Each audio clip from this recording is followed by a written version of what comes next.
Hi there, Josiah David Fenimore back for another video. This is Genesis chapter 32. Genesis chapter 32.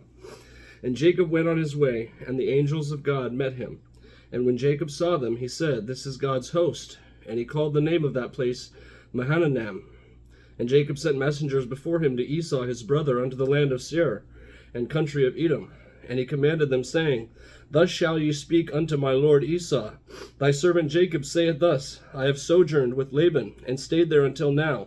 And I have oxen and asses, flocks and manservants and women servants. And I have sent to tell my lord, that I may find grace in thy sight." And the messengers returned to Jacob, saying, "We came to thy brother Esau, and also he cometh to meet thee, and 400 men with him." Then Jacob was greatly afraid and distressed, and he divided the people that was with him, and the flocks and herds and camels into 2 bands, and said, "If Esau come to the one company, and smite it, then the other company which is left shall escape." And Jacob said, "O God of my father Abraham, and God of my father Isaac, the Lord which saith unto me, Return unto thy country, and to thy kindred, and I will deal well with thee. I am not worthy of the least of all these mercies, and of all the truth which thou hast shewed unto thy servant. For with my staff I passed over this Jordan, and now I am become 2 bands. Deliver me, I pray thee, from the hand of my brother, from the hand of Esau, for I fear him, lest he will come and smite me, and the mother with the children. And thou saidest, I will surely do thee good, and make thy seed as the sand of the sea, which cannot be numbered for multitude." And he lodged there that same night, and took of that which came to his hand a present for Esau his brother, 200 she-goats and 20 he-goats, 200 ewes and 20 rams, 30 milk camels with their colts, 40 kine, and 10 bulls, 20 she-asses, and 10 foals. And he delivered them into the hand of his servants, every drove by themselves, and said unto his servants, "Pass over before me, and put a space betwixt drove and drove." And he commanded the foremost, saying, "When Esau my brother meeteth thee, and asketh thee, saying, Whose art thou, and whither goest thou, and whose are these before thee? Then thou shalt say, They be thy servant Jacob's. It is a present sent unto my lord Esau, and behold, also he is behind us."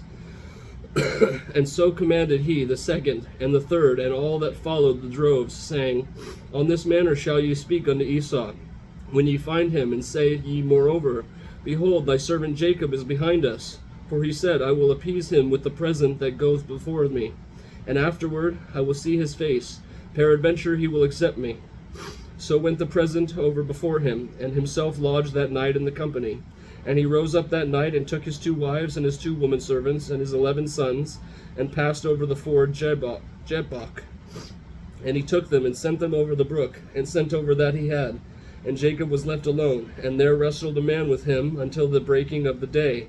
And when he saw that he prevailed not against him, he touched the hollow of his thigh, and the hollow of Jacob's thigh was out of joint, as he wrestled with him. And he said, "Let me go, for the day breaketh." And he said, "I will not let thee go, except thou bless me." And he said unto him, "What is thy name?" And he said, "Jacob." And he said, "Thy name shall be called no more Jacob, but Israel, for as a prince hast thou power with God and with man, and hast prevailed." And Jacob asked him, and said, "Tell me, I pray thee, thy name." And he said, "Wherefore it is that thou dost ask after my name." And he blessed him there. And Jacob called the name of the place Peniel, for I have seen God face to face, and my life is preserved. And as he passed over Peniel, the sun rose upon him, and he halted upon his thigh. Therefore the children of Israel eat not of the sinew which shrank, which is upon the hollow of the thigh, unto this day, because he touched the hollow of Jacob's thigh in the sinew that shrank. Whew. Genesis chapter 32. Coming out with some big revelations. These are all archetypes of Jesus. Throughout every generation is a kind or a type of Jesus. And so wrestling, I imagine Jacob wrestling with God was a way of kind of having that banter back and forth when Jesus was in Gethsemane, saying, I don't want to drink this cup, but if it's thy will, Lord, I will drink the whole thing. I just see that distinction now, that commonality. And Esau also wanting to make things right with his, or Jacob wanting to make things right with his brother Esau, sending gifts before him and saying, peradventure I come with you, I come with these flocks and these manservants and women servants and cattle and goods. And he's making a way so he can make things right, because he left Esau in bad blood. Esau was out to kill him because he had stolen his blessing. And so now Jacob is coming back to make amends. So now we're on chapter 33. All right.